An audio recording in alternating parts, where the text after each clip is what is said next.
importante então de ser observado, né, ao longo de toda essa carta. Então, apenas para nos situarmos um pouco, e eu vou fazer isso de forma rápida, mas nós temos aqui, já vimos, já passamos por esses capítulos, a ênfase no capítulo 3 em torno da condenação, não há um justo, nenhum sequer, e aí então gentios, pagãos, moralistas, gentios e judeus, e no fim Paulo chega à conclusão de que todos pecaram e destituídos estão, né, da glória de Deus. Nos capítulos 4 e 5, Paulo segue a sequência apontando para a justificação, e aí então uma justificação que tem um princípio eterno da fé, né, que aí então nos torna justificados. Então ninguém é salvo pelas obras, mas é pela fé, a fé que salva e que justifica a todos nós. E na semana passada nós demos início no capítulo 6, falando e já entrando nessa ideia da santificação, que não deixa de ser um fruto de Deus sobre as nossas vidas, vindo da justificação.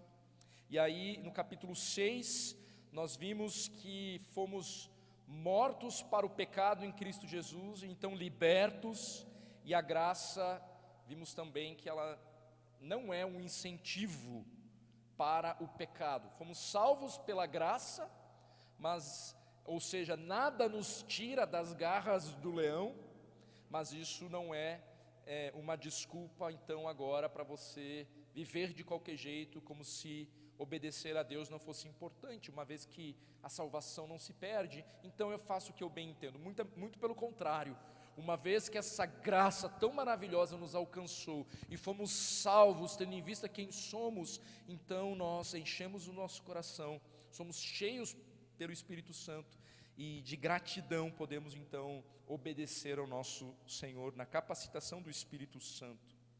E hoje não será diferente. Nós ainda dentro dessa esfera da santificação, nós vamos ver que o cristão ele está morto para a lei. No capítulo 7, a lei não serve mais como auxílio para livrar o homem do domínio do pecado. Então aqui uma recapitulação e um pouquinho já do que a gente vai ver hoje. Quando você pensa em santificação, então, nós já começamos a falar um pouco disso, né? Na semana passada. O que vem à mente? O que é santificação? Que ideias, que conceitos surgem em sua mente quando você pensa a respeito disso, a respeito de santificação? Talvez a ideia de um santo, né? A ideia de um santo, alguém com características tão peculiares e exemplares que o distingue de todos os outros. Este é santo, ele tem características tão peculiares que ele sim, ele é o santo. E nesse sentido, santificação então seria algo para poucos, e fruto de uma vida exemplar, que coloca o indivíduo quase que num status de divindade. Então você olha e fala, olha, aquilo ali, lá vai o santo, algo até distante. Bom, se você é um cristão, talvez uma das palavras que surgem na sua mente seja, quando pensa em santificação, seja processo. Talvez. A santificação ela é iniciada na vida do cristão, e esse entra em um processo que o conduzirá pelo resto da vida até o último suspiro. É um processo de santificação que inicia no exato momento em que você aceita Cristo como teu Senhor e Salvador. É o momento, inclusive, em que o Espírito Santo, o próprio Deus, passa a habitar em você e você é selado pelo Espírito de Deus. Então, é claro que o cuidado com a palavra processo deve ser levado em conta aqui, para que não gere um comodismo na luta contra o pecado, né? Já que é um processo, já que leva a vida toda, então a gente vai empurrando com a barriga, a gente vai nessa, né? Ah, não aconteceu nada mesmo, então Deus é cheio de misericórdia, de paciência, e nós vamos vivendo essa vida medíocre, porca, porque apoiados nesta ideia deste processo, e quando na verdade nós estamos agindo em rebeldia contra o próprio Deus, não obedecendo e se auto-justificando, né, ainda que até de forma aparentemente piedosa. Eu estou no processo de santificação, nem que não tenha nenhuma mudança. Então temos que tomar cuidado com essa ideia de processo. Então o cristão, ele é chamado para viver uma vida plena em Cristo, que se inicia no momento da conversão e que se dá pela graça, por meio da fé, como nós temos visto até aqui, e que se consolida e é aperfeiçoada igualmente por meio da graça. Por meio da graça. O processo de santificação nas nossas vidas depende da graça de Deus agindo em nós. Então o argumento do apóstolo Paulo em Romanos é o de que o cristão, ele pode sim e deve experimentar uma vida de santidade. E se pode, então, se essa afirmação é verdadeira, se o cristão de fato pode, como o apóstolo Paulo está exortando e está conclamando a todos a viver essa vida de santidade, então por que que acabamos muitas vezes por viver uma vida miserável, frustrante, sem muito sucesso no combate a alguns pecados específicos? Essa é uma pergunta. Nós sabemos que o problema não está na palavra, porque é a palavra de Deus, a gente já viu isso, já falei disso, desta lógica. O problema certamente não está na palavra, é palavra de Deus. Sabemos que o problema não está em Deus, que habita em todo aquele que crê em Cristo. Por quê? Porque Ele é Deus. Então, por que muitas vezes parece que santificação, que santidade é um assunto tão distante de nós? Por que nós ficamos sem saber em que direção nós devemos andar? O que precisamos fazer para realmente nos vermos livres daqueles pecados que nos sugam as forças e acabam com a nossa vitalidade no fim das contas? Por mais que nós já tenhamos tentado de tudo. Então Paulo, meus irmãos, em seu argumento, ele está tentando responder, e eu acredito que ele consegue responder a essa questão para os seus leitores. Como que esses leitores podem desfrutar, e eu e você, de uma vida de santidade na prática? E daí ele afirmar no capítulo 6, que nós vimos nas 2 últimas semanas, que o cristão, ele já não é mais escravo do pecado, mas sim da justiça, de forma que ele pode e deve apresentar os membros do seu corpo como um instrumento de justiça.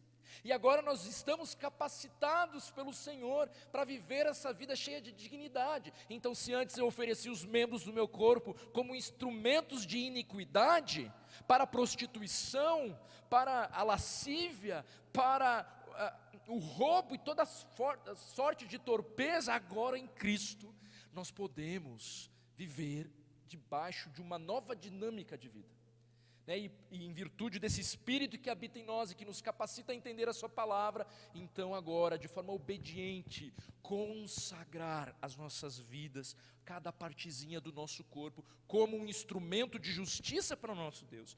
Isso é possível. Então, o pecado, como nós vimos em Romanos 6, versículo 14, não os dominará, porque não estão debaixo da lei, mas da graça. E esta verdade precisa penetrar na nossa mente, no nosso espírito. O pecado não tem mais domínio sobre as nossas vidas.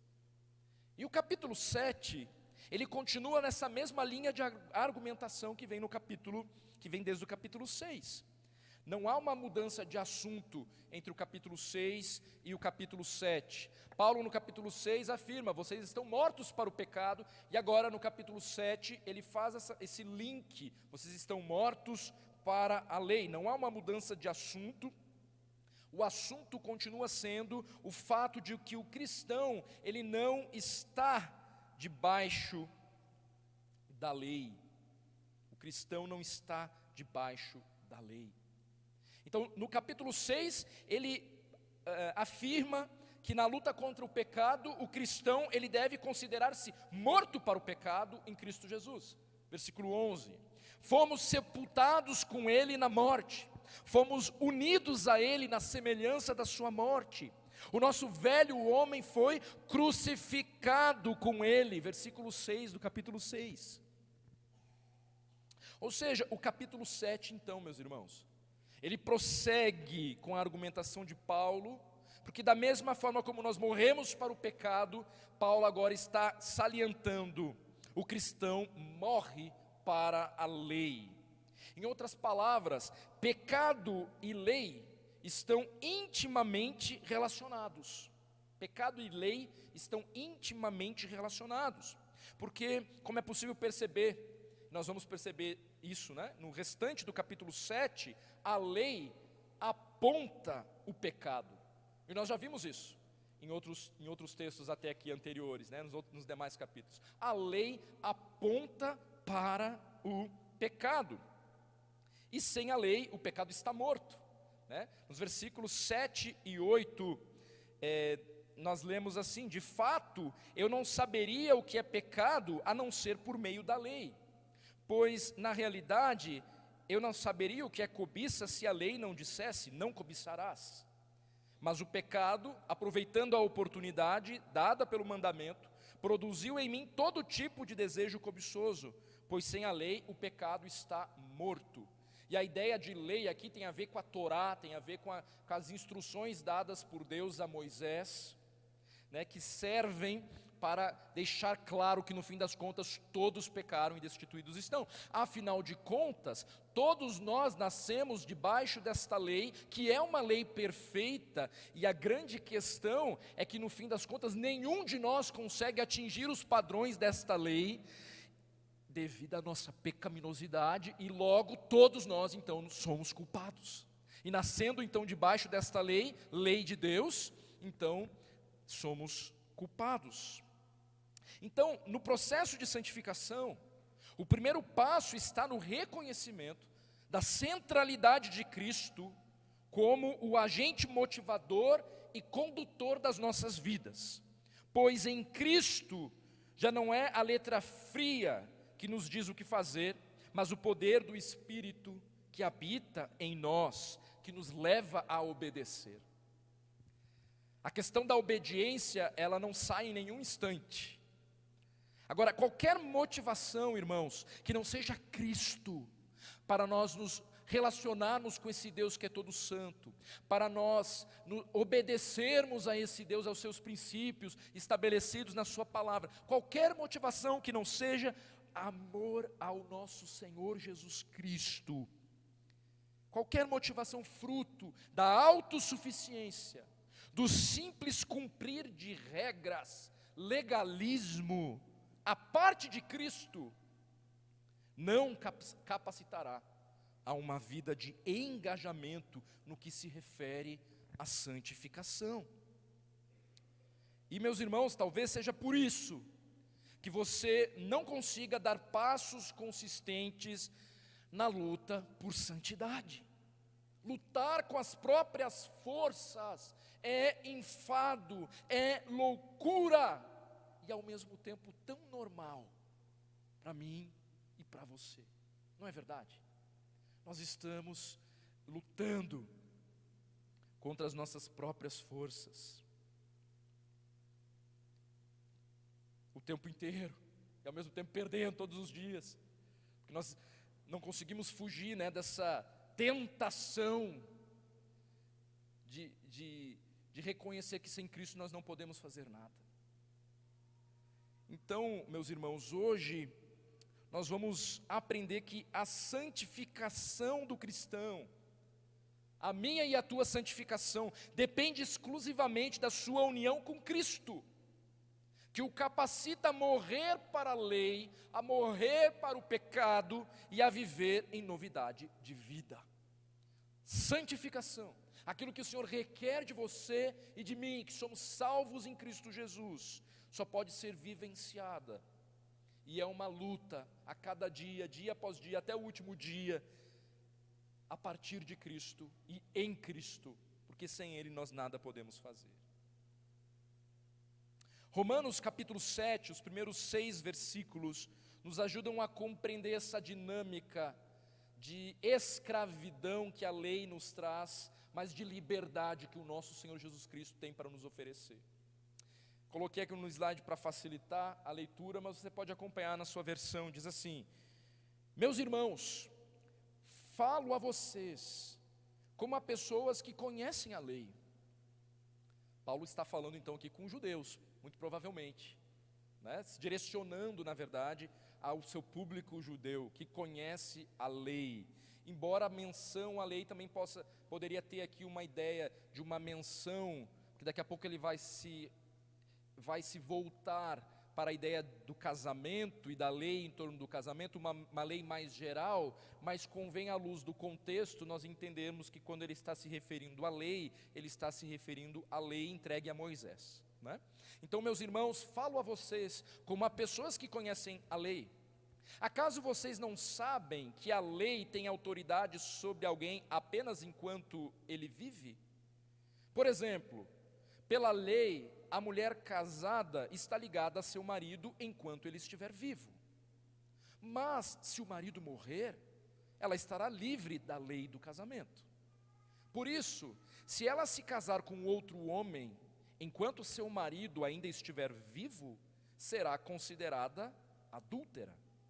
Mas se o marido morrer, ela estará livre daquela lei, e mesmo que venha se casar com outro homem, não será adúltera. Assim, meus irmãos, vocês também morreram para a lei, por meio do corpo de Cristo, para pertencerem a outro, aquele que ressuscitou dos mortos, a fim de que venhamos a dar fruto para Deus.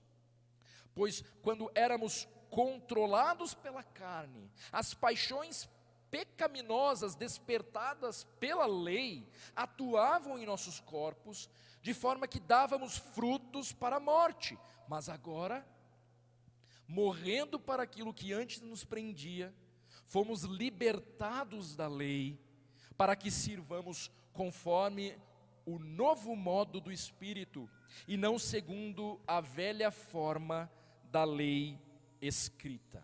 Até aqui a palavra do nosso Deus. No capítulo 7, então, Paulo ele nega a possibilidade da lei servir como um auxílio para tirar alguém do domínio do pecado. Ele vai deixar isso claro nos 25 versículos do capítulo 7. Não porque a lei em si seja má ou imperfeita, claro que não, é palavra do próprio Deus, mas porque, como acabamos de ler, o crente morreu para a lei como uma regra para a vida, os versos 1 a 6. E além disso, a lei não foi planejada, como nós já falamos aqui, para reprimir o pecado, mas sobretudo para destacá-lo. À medida em que quando nós tentamos viver de acordo com o que foi estabelecido, nós percebemos que nós não conseguimos. O padrão é elevado demais. E não há um justo sequer, e é nesse sentido que a lei, no fim das contas, destaca o pecado. E irmãos, então nesses 6 versículos que nós acabamos de ler, Paulo ele deixa claro como que isso ocorreu, e quais as implicações, utilizando-se então de um princípio, de uma ilustração e de uma aplicação, para que a gente entenda essa dinâmica de morremos para o pecado, para a lei, e estamos vivos para Cristo. Então nós vamos olhar primeiro para o princípio que Paulo levanta aí. Os primeiros versículos, né? Meus irmãos, falo a vocês como a pessoas que conhecem a lei. Acaso vocês não sabem que a lei tem autoridade sobre alguém apenas enquanto ele vive? Então aqui tem um princípio. O pensamento básico dessa passagem, ela se funda num princípio legal de que a morte cancela todos os contratos. A morte cancela todos os contratos. Não, uma pessoa ela está sujeita à lei, seja ela qual for, enquanto ela está viva. E não depois disso. Então, sob o preceito da lei está todo ser humano, desde que ele nasce até a sua morte. E como sabemos, a lei ela é perfeita e ela faz, né, exigências justas e de forma também implacável. Em que sentido? Sem negociação. A palavra de Deus é o que é, doa a quem doer, e Deus não mudará os seus princípios ou baixará o seu padrão para agradar quem quer que seja. A gente já viu isso muitas vezes aqui. Uma vez que nenhum ser humano então consegue cumprir essa lei de forma completa, e estando então todos debaixo dessa lei enquanto vivem, logo todos nós somos culpados, como eu já falei, e o culpado merece condenação. Logo então todos estão condenados. É o jugo da lei, condenação. Então Paulo ele irá se utilizar desse princípio básico.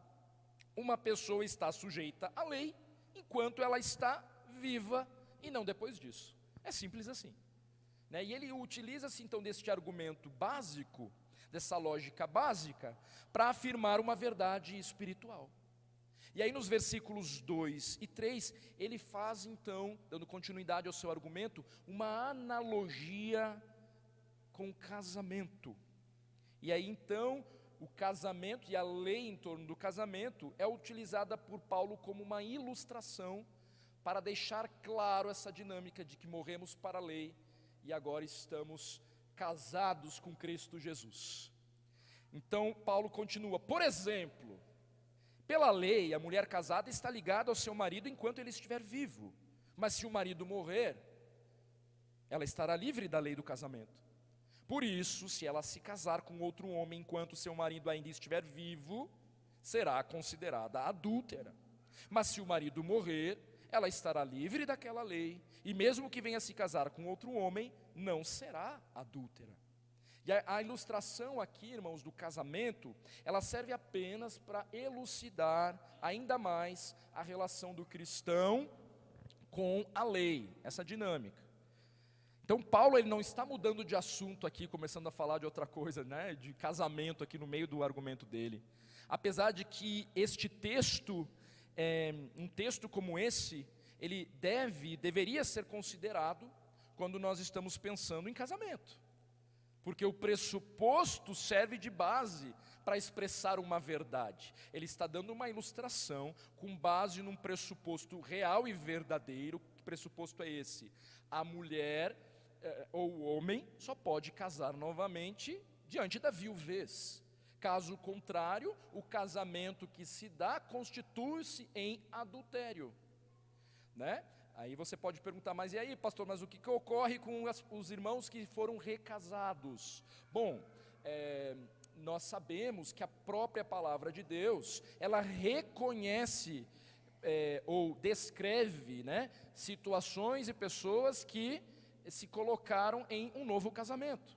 Uma vez que este novo casamento, então, é reconhecido, o que não significa que é recomendado pelo Senhor, até com base na ilustração que Paulo está dando aqui, a gente vê que não é recomendado pelo Senhor, mas como há o reconhecimento de um casamento, casamento é, e casamento é até que a morte vos separe, né? Então, nesta dinâmica, claro, convém que os divorciados de fato não casem, mas se vierem a casar, bom, que seja até que a morte vos separe, né? E claro, com esta ressalva que é colocada pela própria Escritura em torno desse tema, né? É claro que é um tema delicado, é um tema que cada vez mais é vivenciado por nós, pela igreja, né? Mas nós devemos nos levantar como arautos do grande rei, para deixar muito claro a importância que Deus dá para a família. E Deus dá tanta importância para a família, que até mesmo os recasados devem permanecer agora casados até que a morte vos separe, né? E aí então, não voltando, né, como alguns até faziam, né, em Deuteronômio, retornando e tudo mais. Mas, irmãos, Paulo ele não está entrando no mérito de discutir estas questões, né? Eu estou fazendo um parênteses dentro dessa ilustração que Paulo está trazendo aqui, que é um princípio real e verdadeiro e consistente em torno do casamento. em torno deste assunto sobre casamento. E ele está se valendo deste princípio real e consistente para apontar para uma realidade espiritual que daqui a pouco, acompanha o raciocínio, essa conta vai fechando para essa relação entre a lei e Cristo Jesus, a nossa relação com cada um desses fatores aí. A relação do homem então está para a lei, assim como a esposa está para o marido. É uma relação que somente a morte pode dissolver. É provavelmente então desse texto que inclusive surge a expressão, até que a morte vos separe das cerimônias de casamento. Então, assim como a morte desfaz o laço que une marido e mulher, apenas a morte pode dissolver a relação do homem com a lei, porque todos nós nascemos debaixo da lei. E agora, Então Paulo está fazendo essa comparação. O homem não tem como se divorciar da lei por conta própria, Então, claro, a gente sabe que a viuvez é um momento de luto, mas a viúva precisa entender mais cedo ou mais tarde que aquilo que foi vivenciado com o antigo cônjuge é passado, de que é necessário viver e virar essa página e continuar. Eu posso falar com propriedade a respeito disso, sem me sentir insensível ao tema aqui agora. Não se pode viver em função do antigo casamento. O antigo casamento acabou. Aquela aliança foi definitivamente rompida. E aí você por acaso já presenciou, alguma conversa, como a gente costuma dizer, sabe o fulano? Aí a pessoa pergunta, que fulano? O fulano da fulana, A gente, o Fernando, que Fernando? O Fernando da Mari, A gente vê isso. Agora, claro, ninguém fala o fulano da fulana que já faleceu, Ninguém fala, Não existe isso, No meu exemplo, o Pedro, que Pedro? O Pedro da Thaís. Não é verdade? É o Pedro da Thaís, glória a Deus, mulher? Oh, Deus, abençoe. E isso não existe. A morte acaba com esse vínculo. E da mesma forma, irmãos, o que Paulo está querendo dizer aqui para a gente é que nós estávamos casados com a lei, e nada poderia mudar isso. E a gente já viu que essa lei, ela aponta para o pecado. E nós já vimos que essa lei, ela então torna todos nós culpados. E agora eu e você estamos casados com essa lei, condenados, incapazes de por nós mesmos nos desvencilharmos, porque essa relação é semelhante a essa relação de um casamento que nada pode separar senão a morte. E agora? O que resta para nós? Então, o princípio e a analogia levantados por Paulo aqui nesses 6 versículos ganham sentido a partir do versículo 4, quando ele expressa a verdade espiritual a respeito do antigo casamento entre o homem e a lei e o novo casamento entre o cristão e Cristo Jesus. E aí ele faz a aplicação, ele continua, assim meus irmãos, verso 4, vocês também morreram para a lei por meio do corpo de Cristo, para pertencerem a outro, àquele que ressuscitou dos mortos, a fim de que venhamos a dar fruto para Deus. Então a aplicação dessa analogia do casamento, então agora aqui, entretanto, ela sofre uma reviravolta. Por quê? Porque era de se esperar que uma vez que a mulher aqui nessa analogia, representa os crentes, e a lei representa o marido, com quem o crente está casado, o que era de se esperar? Que a lei acabasse por morrer, não é verdade? Porque aí então, se os crentes é a esposa, nessa analogia, e a lei é o marido, e a esposa só pode casar com outro se o marido morrer, esperava-se que o argumento nos levasse à conclusão que a lei deveria morrer, mas o que o texto nos diz? Ele nos diz o contrário. Ele nos diz o contrário. Os que creem, ou seja, a mulher, ela morre, Ele vai falar ali, assim meus irmãos, vocês também morreram para a lei. E agora? Ou seja, se antes você estava casado com um marido extremamente exigente e perfeccionista, a lei, que contrastava com a sua essência desastrada, desleixada, sem que nada pudesse ser feito, agora você está livre, porque a morte o livrou. E é a mulher que morre. É os crentes, né, nessa ligação, é a igreja que morre, porque a lei por si só é boa. A lei por si só não é boa. A lei é a palavra de Deus, é a palavra do Senhor. O problema não está na lei, o problema está no nosso coração rebelde e caído, que não consegue cumpri-la. Essas duas fotos eu acho que expressa com precisão, né? A lei ali encarregada de ser os detalhes perfeccionistas, mas no sentido da sua cobrança. A lei é boa. A lei é boa, as exigências que a lei faz, ela é boa. E nós estamos ali na outra foto, bem representados, né? Não sei se dá para ver, mas tem um feliz e foi escrito com S, foi escrito com S, né? Um trabalho impecável no gramado, porém só com esse detalhe, né? Detalhe interessante ali. Nós por nós mesmos, nosso trabalho no jardim é semelhante àquele ali. Então, meus irmãos, é a mulher que morre nesse processo. Isso significa então que aqueles que estão em Cristo não precisam mais suportar o jugo condenatório da lei. Agora é possível pertencer a outro. E esse outro, ao contrário do que poderia parecer nessa lógica aqui do argumento, esse outro, que é o Senhor Jesus Cristo, ele é igualmente exigente. Esse outro é igualmente zeloso. E não que a lei não fosse misericordiosa e não apontasse até mesmo para a graça do nosso Deus, mas esse outro é extremamente misericordioso e gracioso. O cristão morreu para a lei por meio do corpo de Cristo. Cristo é o nosso substituto vicário.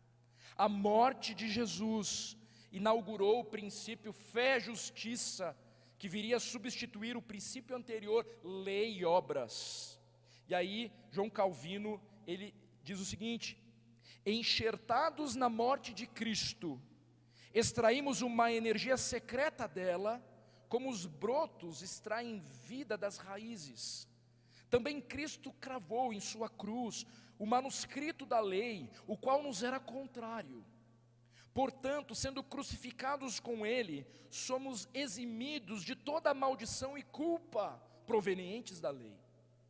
Atacar e descartar esse livramento é fazer a cruz de Cristo algo vazio e fútil.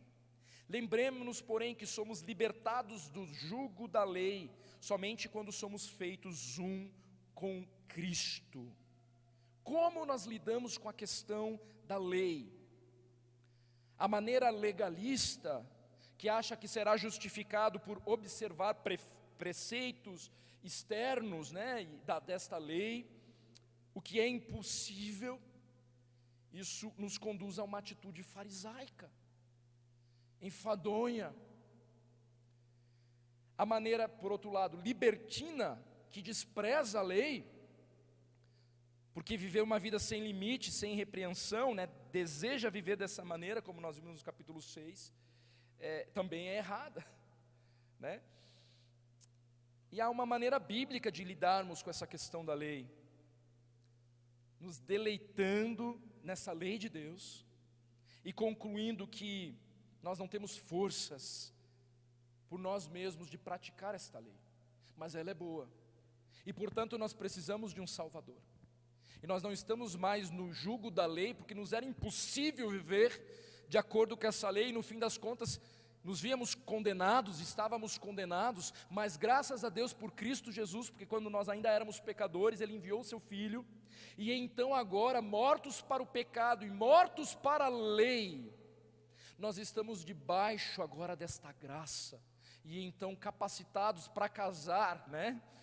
Dentro dessa analogia, com esse Senhor que é cheio de graça e misericórdia, mas que continua sendo exigente.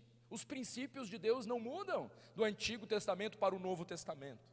Eles não mudaram, né? Mas agora nós fomos convocados a viver debaixo desta graça que nos capacita a viver dia após dia, pegando o jugo do nosso Senhor, que é suave.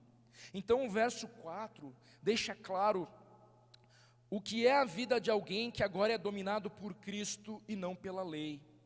Em Cristo nós somos capacitados a dar fruto para Deus.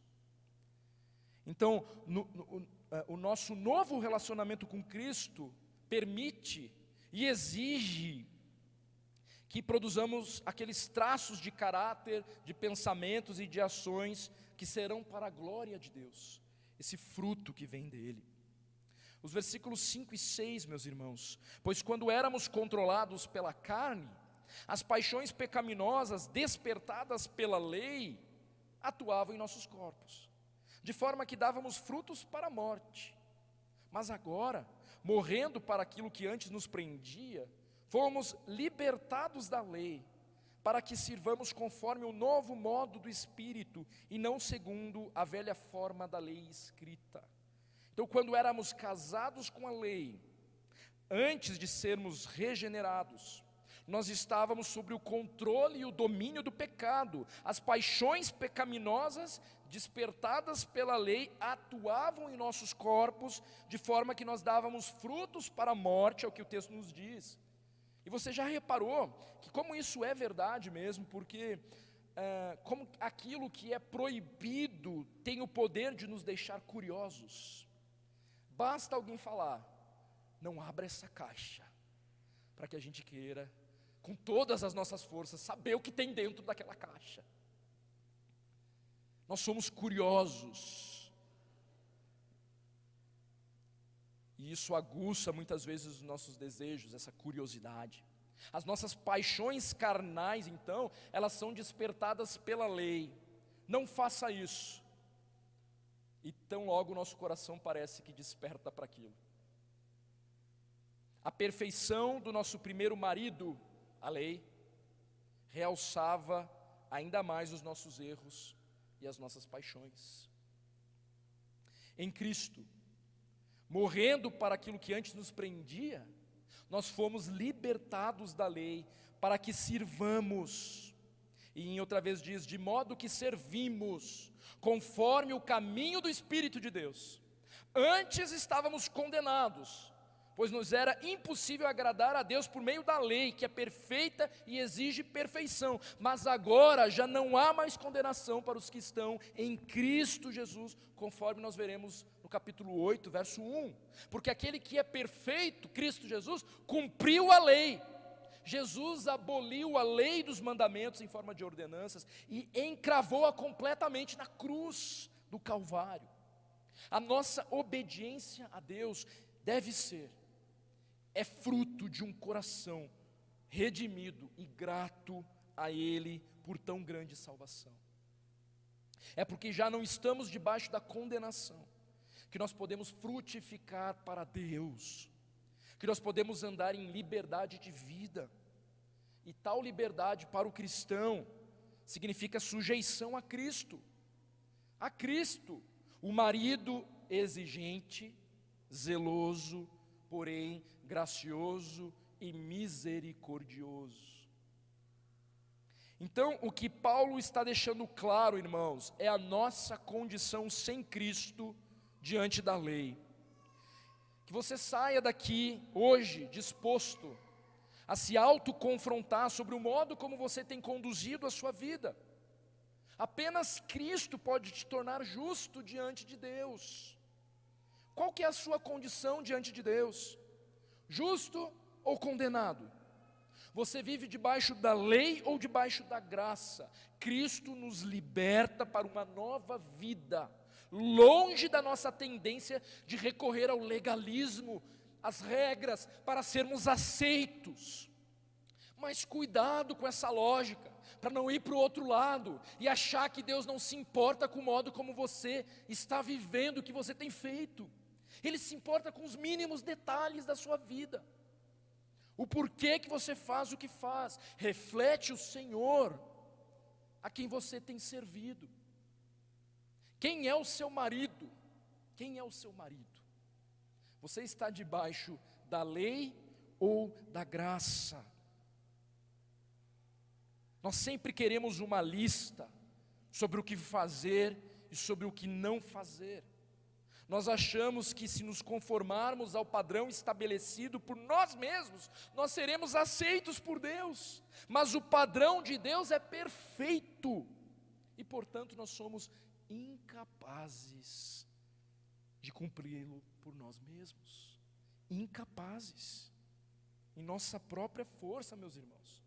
Abandone esse estilo de vida frustrante e degradante e confie na graça derramada na cruz.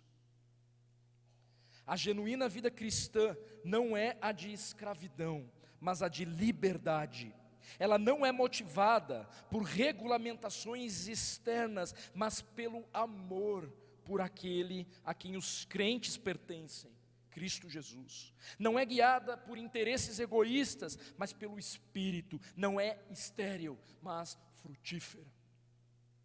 O nosso casamento com Cristo Jesus produz frutos para a eternidade. Viver debaixo do jugo da lei, do jugo do pecado, é viver uma vida que, no fim das contas, é abortada.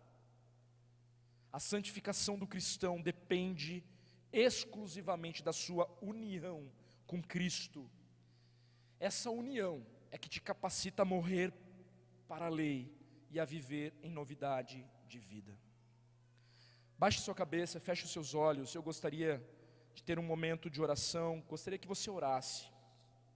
Você que tem reconhecido, e ao olhar para a sua vida, o cansaço e o enfado, tem guiado o teu muito fazer.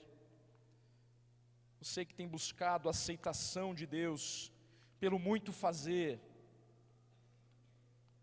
quero convidar você nessa noite a se refugiar em Cristo Jesus, a pedir perdão pela tua autossuficiência e a reconhecer que você precisa confiar em Cristo como teu único e suficiente Salvador. Eu estou falando com crentes. Estou falando com você que já aceitou Cristo Jesus como Senhor e Salvador da sua vida. O processo de santificação da sua vida não pode ser feito na força do teu braço. Isso é cansaço e isso é canseira. Peça perdão ao Senhor. Peça socorro ao Senhor. Faça isso agora.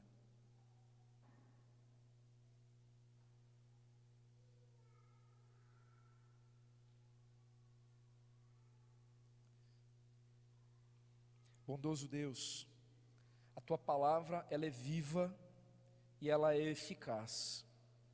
Eu clamo, Deus, para que essa palavra que foi lida e explicada cumpra com seu propósito sobre as nossas vidas nesta noite, no decorrer dessa semana, que venha penetrar no mais profundo do nosso ser, meu Deus. E nós reconhecemos as nossas tentativas autossuficientes de consertarmos as nossas vidas na nossa própria força.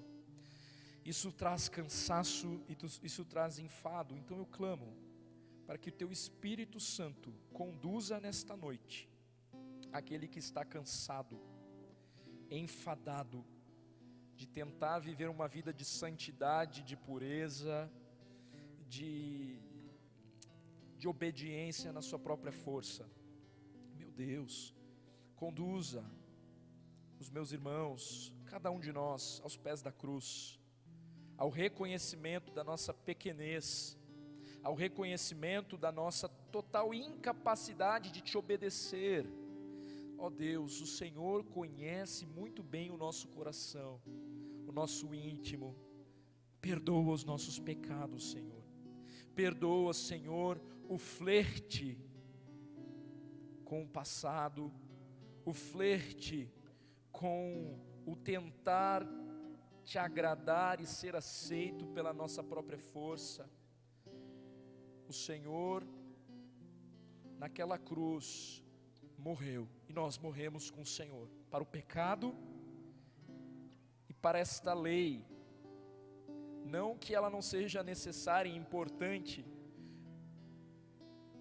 mas é em Cristo que somos aceitos, e o Senhor, ao olhar para nós, vê o justo, porque Cristo foi justo, vê o obediente, porque Cristo foi obediente até a morte, morte de cruz. E é por isso que nós temos esperança, e é por isso que nós podemos nos levantar esta noite daqui, certos de que a obra que o Senhor começou nas nossas vidas, o Senhor irá completar, porque nós já não estamos debaixo do jugo da lei, mas nós estamos debaixo da graça, e nós não precisamos fazer nada para sermos aceitos, nem por ti, nem por ninguém mais, porque tu, Senhor Jesus, já fez tudo naquela cruz. Nós somos aceitos, porque o Senhor nos amou, morreu a nossa morte, ressuscitou ao terceiro dia. É isso que nos traz verdadeira paz, é isso que nos traz verdadeira capacitação do Teu Espírito, para viver essa novidade de vida, esta verdade espiritual que vimos aqui nesta noite. Ó Deus, nos abra o nosso entendimento para compreendermos o valor de pertencermos a Ti, Senhor Jesus Cristo, o valor de sermos um contigo, Jesus.